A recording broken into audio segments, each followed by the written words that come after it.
بسم اللہ الرحمن الرحیم الحمد للہ رب العالمین والصلاة والسلام علی النبی الکریم وعلی آلہ واصحابہ اجمعین ومن تبعہم بإحسان الی یوم الدین۔ عزیز طلباء کرام، آج ہماری گفتگو کا جو موضوع ہے وہ ہے قرآن کریم کی بنیادی تعلیمات۔ میرے عزیز طلباء، دنیا کی ہر کتاب کا کوئی نہ کوئی موضوع ضرور ہوا کرتا ہے۔ کوئی کتاب معاشیات کی کتاب کہلاتی ہے، کوئی سائنس کی کتاب کہلاتی ہے، کوئی تاریخ یا جغرافیہ کی کتاب کہلاتی ہے۔ اس عام بات سے قرآن مجید جیسی اہم کتاب کیوں کر مستثنیٰ ہو سکتی ہے؟ لہذا بجا طور پر یہ سوال پیدا ہوتا ہے کہ قرآن کریم کا موضوع کیا ہے؟ یہ کس موضوع کی کتاب ہے؟ کیا آپ قرآن مجید کو فلسفے کی کتاب قرار دیتے ہیں؟ ظاہر ہے کہ نہیں۔ اگرچہ اس کتاب میں فلسفے کے بہت سے مسائل زیر بحث آئے ہیں، لیکن اس کے باوجود یہ فلسفے کی کتاب نہیں ہے۔ کیا پھر قرآن کریم معاشیات کی کتاب ہے؟ اس میں بھی بہت سے بنیادی معاشی مسائل کا حل بتایا گیا ہے۔ دولت کی تقسیم کیسے ہو، وراثت کے کیا اصول ہیں، دولت کی کمائی کیسے کی جائے، تقسیم دولت کے بارے میں ریاست کی کیا ذمہ داریاں ہیں۔ ان مباحث کے باوجود ماہرین معاشیات کی نظر میں قرآن پاک بہرحال معاشیات کی کتاب نہیں ہے۔ کم از کم اس انداز کی معاشیات کی کتاب نہیں ہے جس انداز کی معاشیات کی کتابیں عام طور پر ہوتی ہیں۔ اسی طرح یہ قانون کی کتاب بھی نہیں ہے۔ نہ قانون کا کوئی طالب علم فنی مفہوم ہے اس کو قانون کی کتاب قرار دیتا ہے، اس لیے کہ اس میں نہ قانونی اصطلاحات ہیں اور نہ قانون و فقہ کی فنی زبان اس میں استعمال کی گئی ہے، اگرچہ اس میں قانون کے بہت سے پیچیدہ مسائل حل کیے گئے ہیں۔ در حقیقت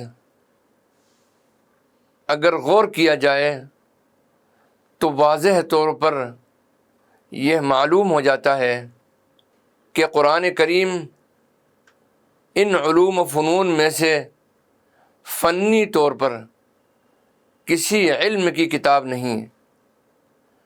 نہ اس کو ہم قانون کی کتاب کہہ سکتے ہیں، نہ معاشیات کی، نہ فلسفے کی، نہ تاریخ اور نفسیات کی۔ اگرچہ ان تمام علوم کے بنیادی مسائل کا جواب اس کتاب کے اندر موجود ہے۔ ہاں، اس کو ہم کتاب ہدایت کہہ سکتے ہیں، جو ان موضوعات پر پائی جانے والی تمام کتابوں کے لیے رہنما اور کسوٹی کی حیثیت رکھتی ہے۔ مندرجہ بالا اور دیگر بہت سے موضوعات پر لکھی جانے والی ہر وہ کتاب جو اس کتاب ہدایت کے مطابق ہے وہ سچی کتاب ہے، اور ہر وہ کتاب جو قرآن پاک سے متعارض ہے وہ جھوٹی کتاب ہے۔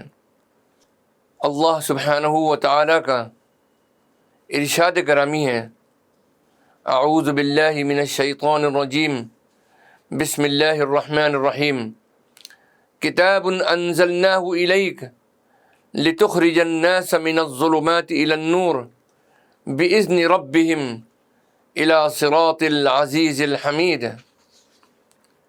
یہ سورہ ابراہیم کی آیت نمبر 1 ہے۔ اللہ سبحانہ و تعالی ارشاد فرماتے ہیں، اے نبی، یہ قرآن ایک کتاب ہے جو ہم نے تمہاری طرف نازل فرمائی ہے تاکہ تم لوگوں کو ان کے رب کی توفیق سے تاریکیوں سے نکال کر روشنی کی طرف لاؤ، اس راستے کی طرف لاؤ جو غالب اور تعریف کے لائق ذات کا راستہ ہے۔ پس اللہ تعالیٰ کے نازل کردہ قرآن مجید کے تمام احکام تاریکی سے نکالنے والے اور روشنی عطا کرنے والے ہیں۔ چنانچہ قرآن کریم نے اس حقیقت کو ذہن نشین کرانے کے لیے جو مباحث اختیار کیے ہیں ان کو ہم 5 بنیادی موضوعات یا عنوانات میں تقسیم کر سکتے ہیں۔ یہ عنوانات قرآن کریم میں ہر جگہ بکھرے ہوئے ہیں اور حسب ضرورت و موقع اجمال اور تفصیل دونوں کے ساتھ بیان ہوئے ہیں۔ وہ بنیادی مباحث جن پر قرآن کریم محیط ہے وہ یہ ہیں: نمبر 1 عقائد، نمبر 2 احکام، نمبر 3 اخلاق، نمبر 4 ایام اللہ، نمبر 5 حیات بعد الموت، یعنی موت کے بعد کی زندگی۔ تو ہم پہلی بنیادی چیز یعنی عقائد پر ہم روشنی ڈالتے ہوئے ہم عرض کرتے ہیں کہ عقیدہ قرآن مجید کی روشنی میں کیا چیز ہے۔ اللہ سبحانہ و تعالی ارشاد فرماتے ہیں، آمن الرسول بما انزل الیہ من ربہ والمؤمنون کل آمن باللہ وملائکتہ وکتبہ ورسلہ لا نفرق بین احد من رسلہ وقالوا سمعنا واطعنا غفرانک ربنا والیک المصیر۔ اللہ سبحانہ و تعالی سورہ بقرہ کی 285ویں آیت میں ارشاد فرماتے ہیں، آمن الرسول بما انزل الیہ من ربہ والمؤمنون، ایمان لائے رسول اس چیز پر جو نازل کی گئی ان کی جانب، ان کے رب کی طرف سے، اور مومنین بھی ایمان لائے۔ کل آمن باللہ وملائکتہ وکتبہ ورسلہ، یہ سب ایمان لائے اللہ پر، اس کے فرشتوں پر، اس کی کتابوں پر اور اس کے رسولوں پر۔ اللہ سبحانہ و تعالی ارشاد فرماتے ہیں، لا نفرق بین احد من رسلہ،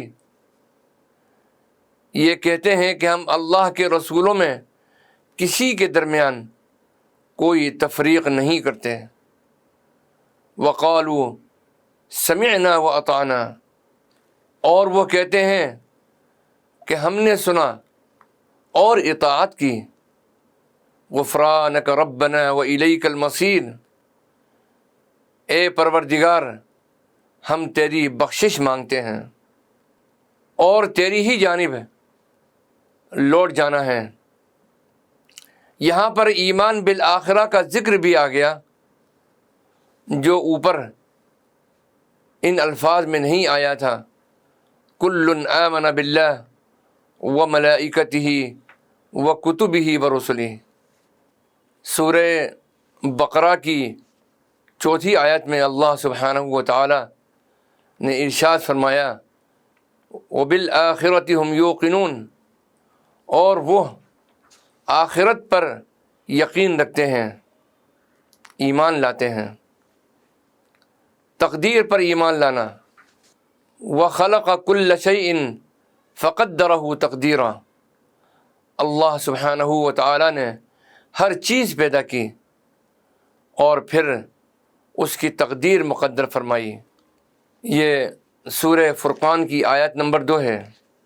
تو میرے عزیز طلبہ، دین کی اصل، اس کی جڑ اور اس کی بنیاد توحید ہے، اور اس کی روح سے سب سے بڑی گمراہی شرک ہے۔ سورۃ الاخلاص قرآن مجید کی مختصر ترین صورتوں میں سے ایک ہے، اور توحید باری تعالیٰ کے موضوع پر یہ قرآن مجید کی جامع ترین صورت ہے۔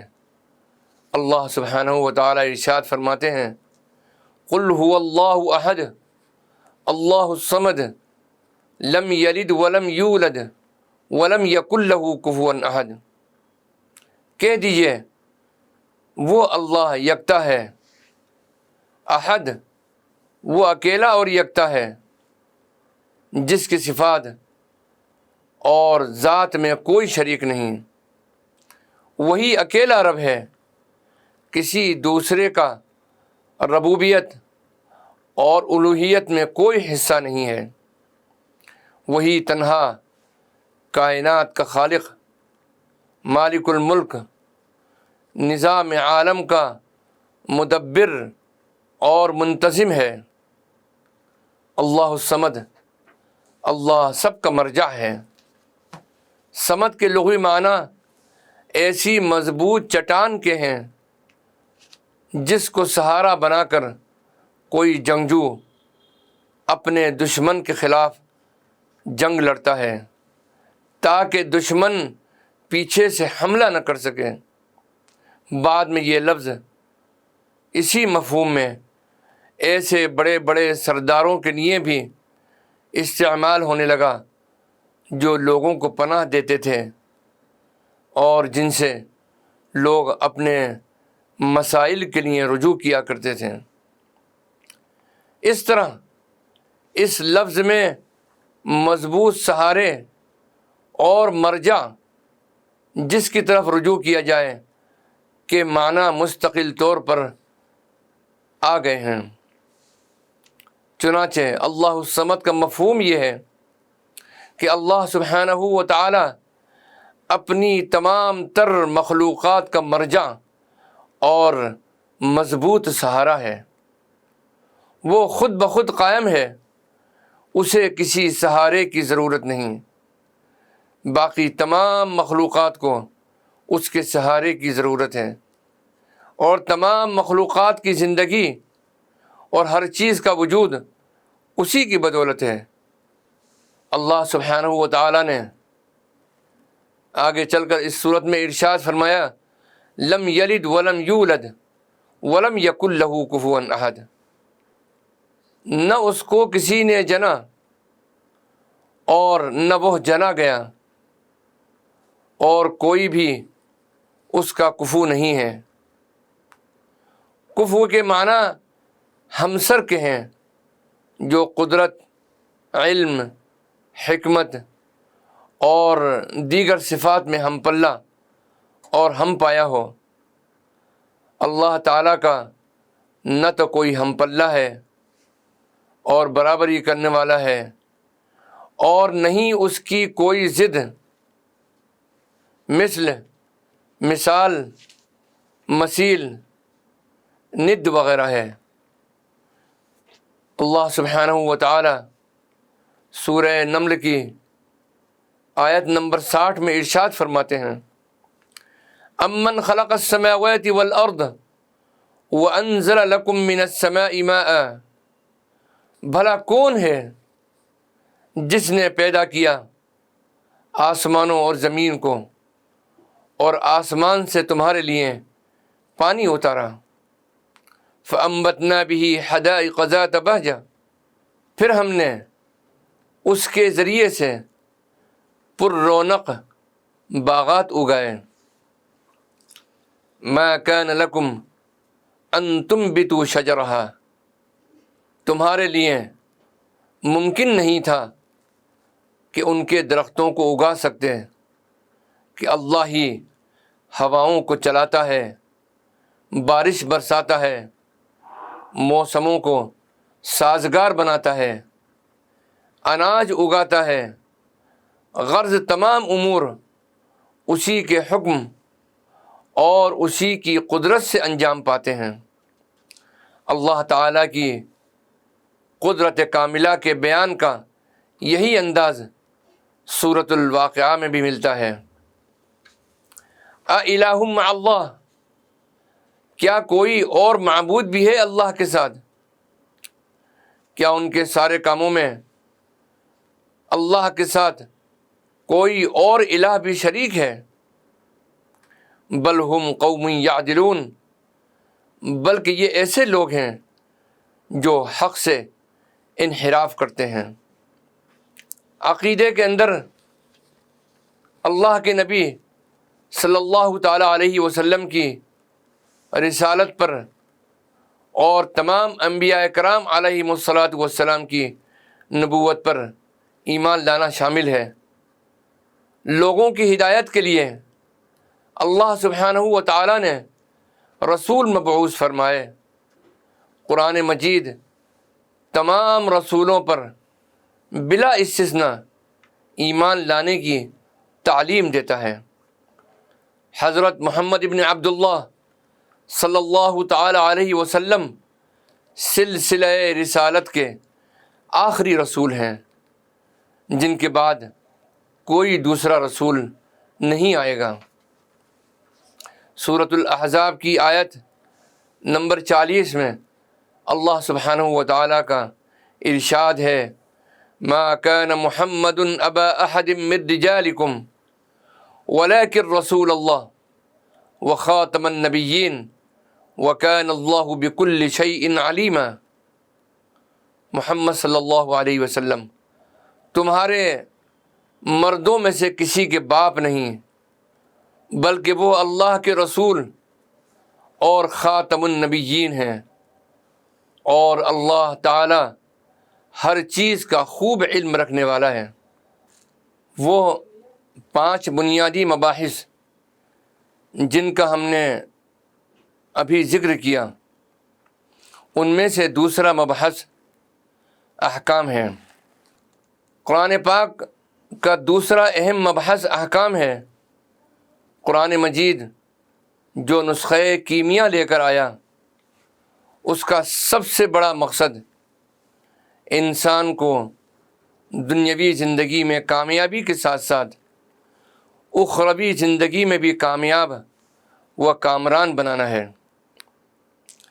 دنیاوی کامیابی کے لیے قرآن مجید میں عموماً صلاح کی اور اخروی زندگی میں کامیابی کے لیے فلاح کی اصطلاحیں استعمال کی گئی ہیں۔ صلاح اور فلاح کے لیے ضروری ہے کہ انسانی زندگی کسی قاعدے اور ضابطے کے تحت منظم ہو۔ قرآن مجید نے جو تفصیلی ضابطۂ زندگی عطا فرمایا ہے، وہ زندگی کے تمام پہلوؤں کو منظم کرتا ہے۔ انسان اپنی روزمرہ زندگی میں جو کچھ کرتا ہے، اس کو صحیح خطوط پر منظم اور استوار کرنے کے لیے قرآن پاک میں ضروری اور بنیادی احکام دیے گئے ہیں۔ انسان اپنی ذاتی، خاندانی، معاشرتی، اقتصادی، اجتماعی، سیاسی اور بین الاقوامی زندگی میں جو کچھ کرتا ہے، اس کو مفید، نتیجہ خیز اور بہتر بنانے کے لیے قرآن پاک نے جا بجا ہدایات عطا فرمائی ہیں۔ قرآن کریم کی ان آیات کا جن میں اس طرح کے احکام بیان کیے گئے ہیں جائزہ لیا جائے تو پتہ چلے گا کہ کتاب الہی نے انسان کی پیدائش سے لے کر موت تک زندگی کا کوئی پہلو ایسا نہیں چھوڑا جس کے بارے میں ہدایات نہ دے دی ہوں۔ قرآن پاک کے یہ احکام معاشرتی ہدایات اور اجتماعی رہنمائی پر بھی مشتمل ہیں اور قرآنی اصول و ضوابط پر بھی۔ اول الذکر پر عمل درآمد کرنے کا ذمہ دار خود انسان کا ضمیر اور قوت محرکہ اللہ کے حضور جواب دہی کا احساس ہے۔ مزید برآں معاشرتی دباؤ بھی انسان کو مجبور کرتا ہے کہ وہ ان ہدایات پر کاربند رہے۔ ثانی الذکر احکام کی نوعیت قانونی ضوابط کی ہے جن پر عمل درآمد جہاں فرد کی ذمہ داری ہے، وہیں کچھ حدود کے اندر ریاست کی ذمہ داری بھی ہے۔ اللہ سبحانہ و تعالی سورہ نور کی آیت 56 میں ارشاد فرماتے ہیں وَأَقِيمُوا الصَّلَاةَ وَآتُوا الزَّكَاةَ وَأَطِيعُوا الرَّسُولَ لَعَلَّكُمْ تُرْحَمُونَ، اور نماز قائم کرو اور زکوٰۃ دو اور رسول کی اطاعت کرو تاکہ تم پر رحم کیا جائے۔ سورہ بقرہ کی آیت 183 کے اندر اللہ سبحانہ و تعالیٰ کا ارشاد ہے یا ایھا الذین آمنوا کتب علیکم الصیام کما کتب علی الذین من قبلکم لعلکم تتقون، اے ایمان والو تم پر بھی روزہ رکھنا فرض کیا گیا ہے جیسے کہ فرض کیا گیا تھا تم سے پہلوں پر تاکہ تمہارے اندر تقوی پیدا ہو جائے۔ سورہ تغابن کی آیت 16 میں اللہ سبحانہ و تعالی ارشاد فرماتے ہیں فاتقوا اللہ ما استطعتم واسمعوا واطیعوا، پس اللہ کا تقوی اختیار کرو اپنی حد امکان تک اور سنو اور اطاعت کرو۔ سورہ مائدہ کی آیت 90 کے اندر اللہ سبحانہ و تعالی کا ارشاد گرامی ہے یا ایھا الذین آمنوا انما الخمر والمیسر والانصاب والازلام رجس من عمل الشیطان فاجتنبوہ لعلکم تفلحون، اے اہل ایمان یقیناً شراب اور جوا اور پانسے یہ سب گندے کام ہیں شیطان کے عمل میں سے، تو ان سے بچ کر رہو تاکہ تم فلاح پاؤ۔ سورہ نحل کی آیت 115 میں ارشاد گرامی ہے انما حرم علیکم المیتۃ والدم ولحم الخنزیر وما اہل لغیر اللہ بہ، اس نے تو بس حرام کیا ہے تم پر مردار، خون، خنزیر کا گوشت اور وہ چیز جس پر نام پکارا جائے اللہ کے سوا کسی اور کا۔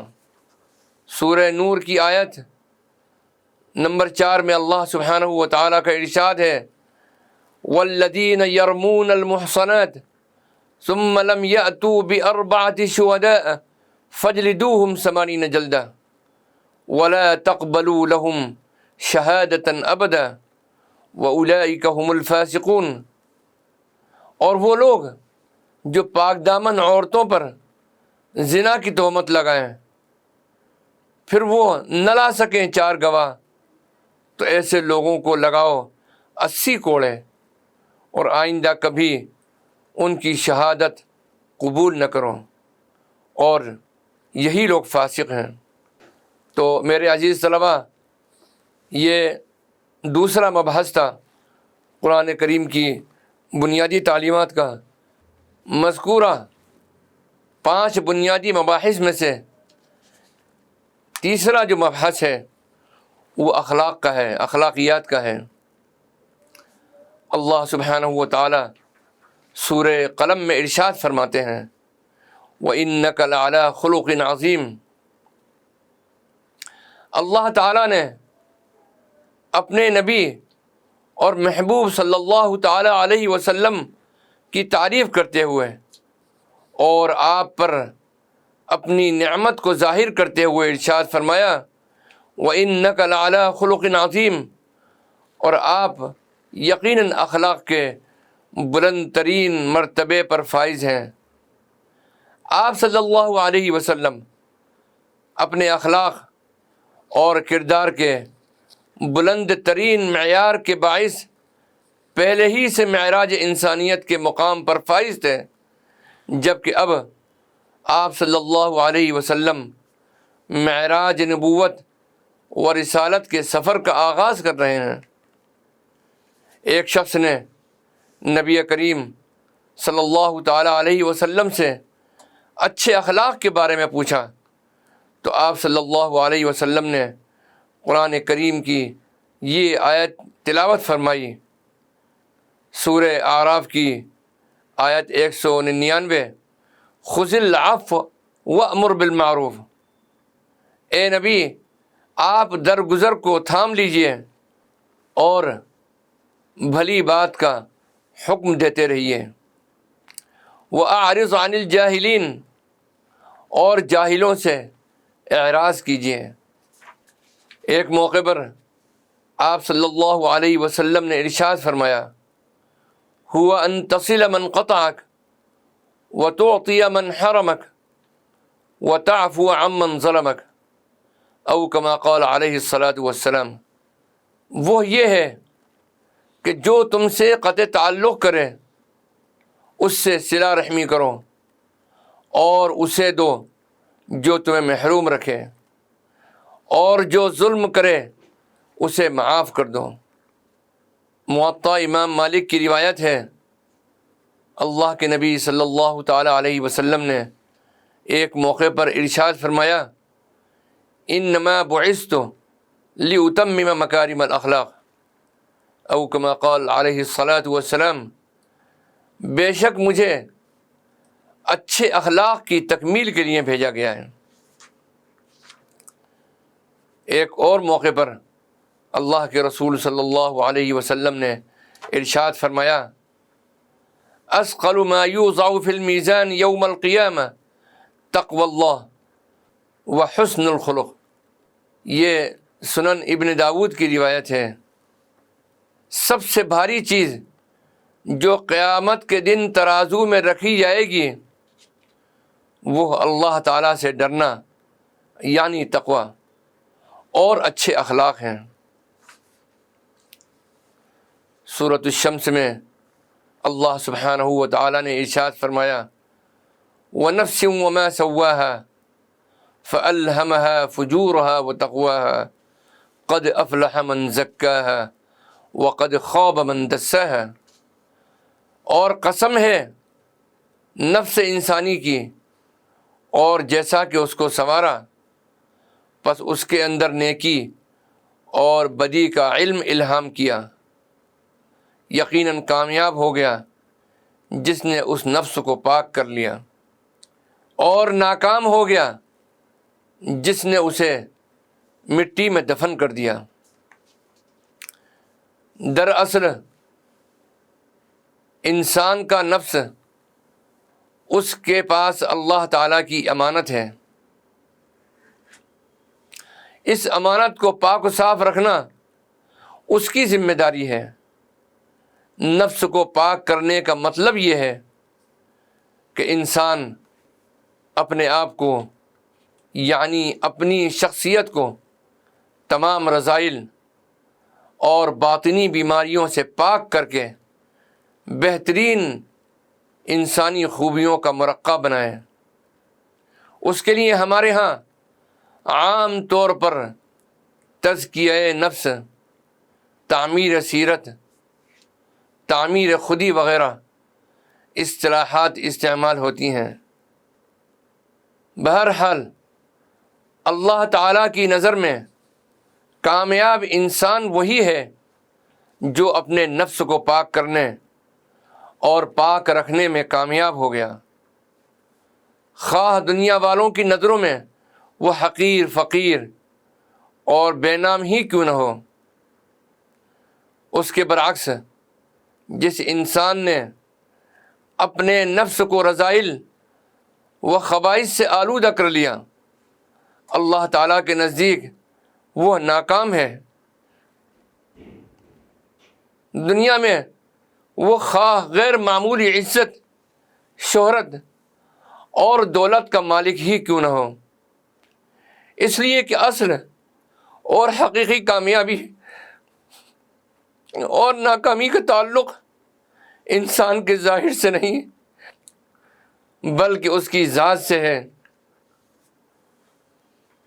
تو میرے عزیز طلبہ، یہ ایک ہلکی سی ہم نے روشنی ڈالی قرآن کریم کے بنیادی مباحث میں سے جو تیسرا مبحث ہے اخلاقیات کے اوپر۔ ہم بہت ہی مختصر انداز میں ان مباحث پر آپ کے سامنے وقت کی کمی کے باعث ہم روشنی ڈال رہے ہیں۔ قرآن کی بنیادی جو تعلیمات ہیں اور بنیادی مباحث ہیں، ان میں چوتھا مبحث ایام اللہ ہے۔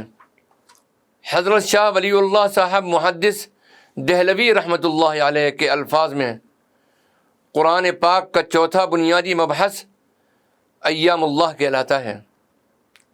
ایام اللہ سے مراد اللہ کی سنت کے مطابق دنیا کی تاریخ میں مسلسل جاری رہنے والا نشیب و فراز ہے، جس کے نتیجے میں افراد اور قوموں کے عروج زوال کی مثالیں سامنے آتی رہتی ہیں۔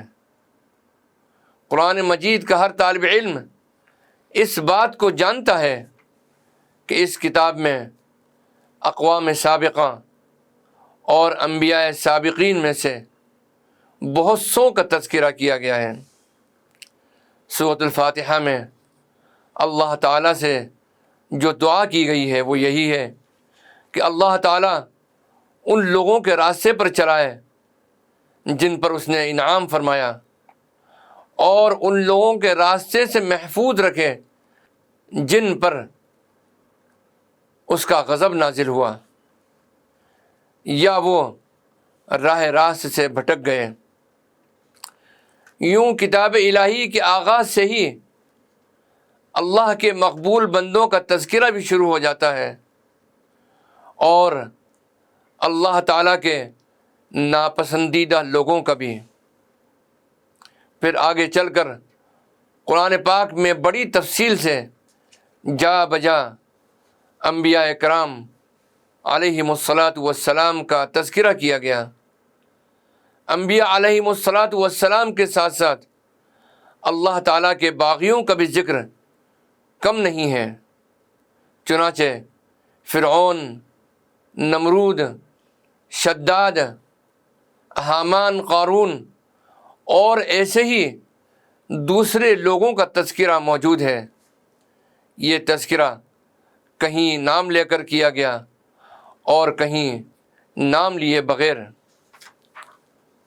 سابقہ انبیاء کرام علیہم الصلاۃ والسلام کے ساتھ ساتھ ایام اللہ کے ضمن میں قرآن مجید میں سیرت نبوی کے اہم واقعات بھی محفوظ کر دیے گئے ہیں۔ قرآن مجید کا ہر قاری روحانی طور پر رسول اللہ صلی اللہ تعالیٰ علیہ وسلم کی معیت میں زندگی گزارتا ہے۔ وہ چشم تصور سے بدر حنین کے معرکے دیکھتا رہتا ہے، اس کی آنکھوں کے سامنے ہجرت کے مناظر تازہ رہتے ہیں۔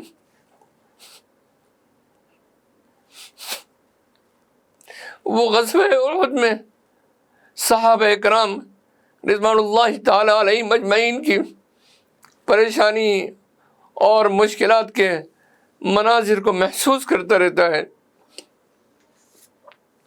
اور وہ یوں چشم تصور سے واقعات سیرت کو نہ صرف دیکھتا ہے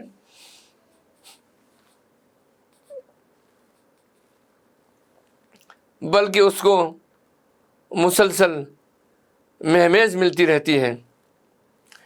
اس گہری اور مسلسل روحانی وابستگی اور چشم تصور کے ذریعے اس کے مشاہدے کا نتیجہ یہ نکلتا ہے کہ اسلام کے عقائد اور اخلاق اس کی طبیعت اور مزاج کا حصہ بن جاتے ہیں، اور یوں انبیاء کرام علیہم الصلاۃ والسلام کی سنت سے مسلسل رہنمائی حاصل کرتے رہنا اس کی فطرت ثانیہ بن جاتا ہے۔ اس کے برعکس جن لوگوں نے غلط راستہ اختیار کیا ان کو کس انجام کا سامنا کرنا پڑا، یہ بات بھی قرآن کے قاری کی نظروں سے اوجھل نہیں ہونے پاتی۔ قرآن مجید میں اس غرض کے لیے جن لوگوں کا تذکرہ کیا گیا ان میں ہر ایک انحراف اور سرکشی کے ایک خاص انداز کی نمائندگی کرتا ہے۔ اقتدار کے نشے میں انسان راہ راست سے بہک جائے تو کہاں جا کر دم لیتا ہے، یہ چیز فرعون کے انجام کی صورت میں سامنے آتی ہے۔ مال و دولت کی بہتات کے نتیجے میں انسان راہ راست سے بھٹک جائے تو کیا نتیجہ نکلتا ہے، یہ چیز قارون کے انجام سے پتہ چلتی ہے۔ بعض اوقات انسان کے اپنے پاس نہ دولت ہوتی ہے نہ اقتدار، لیکن اس کو کسی صاحب اقتدار کی مصاحبت میسر آ جاتی ہے۔ شہر میں اس کی اپنی کوئی آبرو نہیں ہوتی، لیکن شاب کا مصاحب بن کر اتراتا پھرتا ہے، اور یوں اس کا ذہن فساد کی آماجگاہ بن جاتا ہے۔ اس کے لیے قرآن کریم میں فرعون کے مصاحب حامان کا تذکرہ کیا گیا ہے۔ حامان فرعون کا مصاحب تھا، اور صحبت فرعون نے اس کا دماغ خراب کر دیا تھا۔ یہ تمام واقعات و تفصیلات عبرت اور سبق آموزی کی خاطر بیان کیے گئے ہیں، اس لیے ان کا صرف اتنا حصہ بیان کرنے پر اکتفا کیا گیا جو سبق آموزی کے لیے مفید اور ناگزیر تھا۔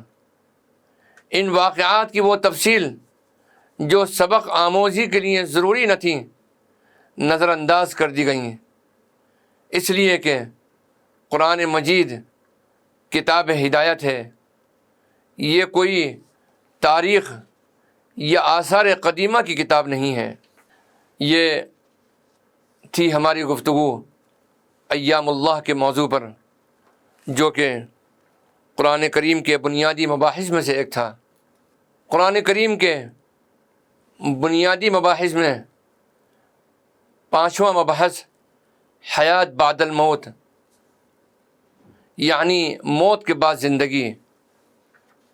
واقعہ یہ ہے کہ حیات بعد الموت کی تفصیلات بیان کرنے، ان کو ذہن نشین کرانے اور عقیدہ آخرت کو اہل ایمان کے رگ و پے میں سمو دینے میں کوئی اور مذہبی کتاب قرآن مجید کا ہرگز مقابلہ نہیں کر سکتی۔ قرآن مجید نے جس تفصیل اور باریک بینی کے ساتھ قیامت کے مناظر کی نقشہ کشی کی ہے، وہ نہ صرف مذہبی لٹریچر کی تاریخ میں بلکہ ادبیات عالم میں ایک منفرد مقام رکھتی ہے۔ نہ صرف مسلمان علماء بلکہ غیر مسلم اہل علم نے بھی قرآن پاک کے اس پہلو کو اپنی تحقیق کا موضوع بنایا ہے۔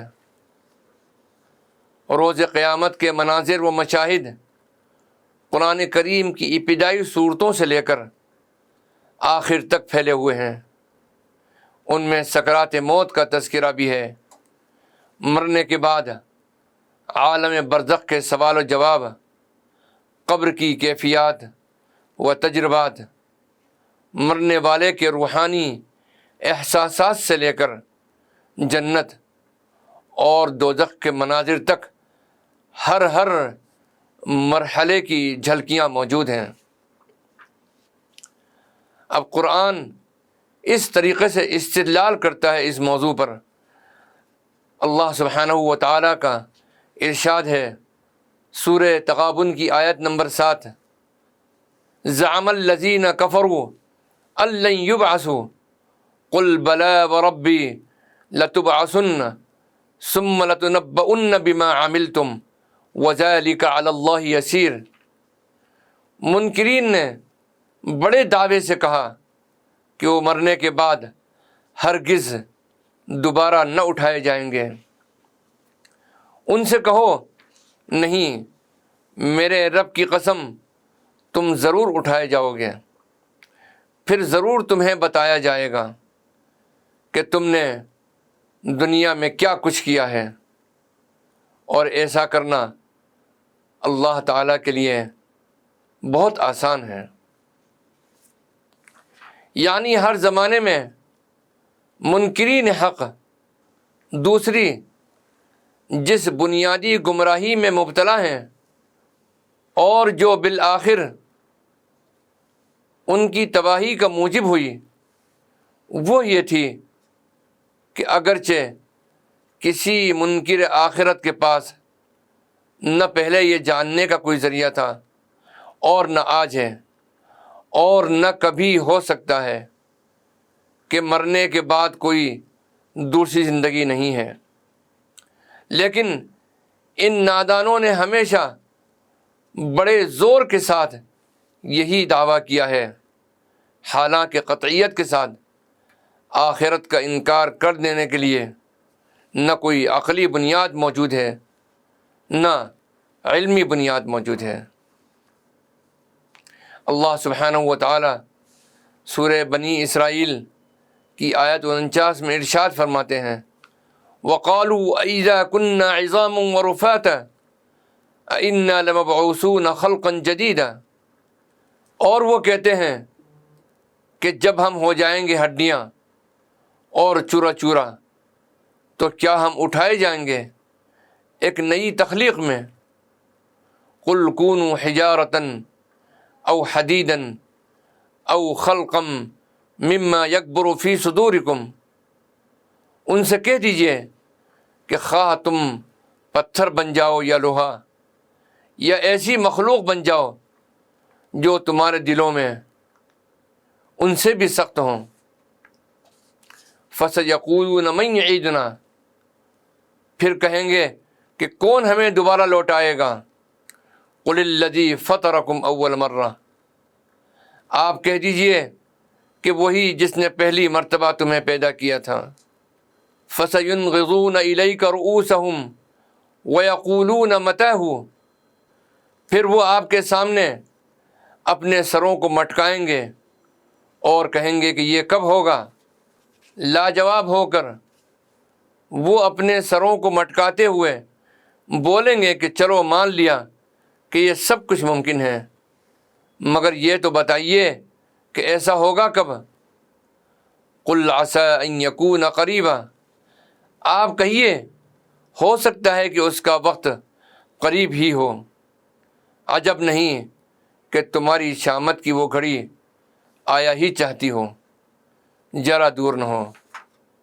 یخرج الحی من المیت ویخرج المیت من الحی ویحیی الارض بعد موتها وَكَذَلِكَ تُخْرَجُونَ، یہ سورہ روم کی آیت 19 میں اللہ سبحانہ و تعالی ارشاد فرماتے ہیں وہ زندے کو مردے سے نکالتا ہے اور مردے کو زندے سے نکالتا ہے، اور زمین کو اس کی موت کے بعد زندگی بخشتا ہے، اسی طرح تم لوگ بھی قبروں سے نکالے جاؤ گے۔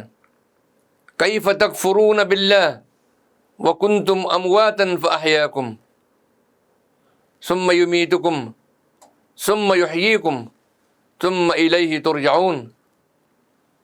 سورہ بقرہ کی آیت 28 میں اللہ سبحانہ و تعالی کا ارشاد گرامی ہے، تم کیسے کفر کرتے ہو اللہ کا حالانکہ تم مردہ تھے، پھر اس نے تمہیں زندہ کیا۔ ثم یمیتکم ثم یحییکم ثم الیہ ترجعون، پھر وہ تمہیں مارے گا، پھر جلائے گا، پھر تم اسی کی طرف لوٹا دیے جاؤ گے۔ سورہ ملک کی آیت 2 میں اللہ سبحانہ و تعالی نے ارشاد فرمایا، الذی خلق الموت والحیاۃ لیبلوکم ایکم احسن عملا، جس نے موت اور زندگی کو پیدا کیا تاکہ تمہیں آزمائے کہ تم میں سے کون اچھے اعمال کرنے والا ہے۔ وہو العزیز الغفور، اور وہ بہت زبردست بھی ہے اور بہت بخشنے والا بھی۔ یہ ہے انسانی زندگی اور موت کی تخلیق کا اصل مقصد۔ جو کوئی اس فلسفے کو نہیں سمجھے گا اسے زندگی، موت اور موت کے بعد پھر زندگی کی یہ باتیں محض افسانہ معلوم ہوں گی۔ آخر میں شکریہ ادا کرتا ہوں علی گڑھ مسلم یونیورسٹی کا، اور خاص طور پر کے اے نظامی سینٹر فار قرآنک اسٹڈیز کا، کہ جنہوں نے اس لیکچر کا اہتمام کیا اور مجھے اس موضوع پر گفتگو کرنے کا موقع عنایت فرمایا۔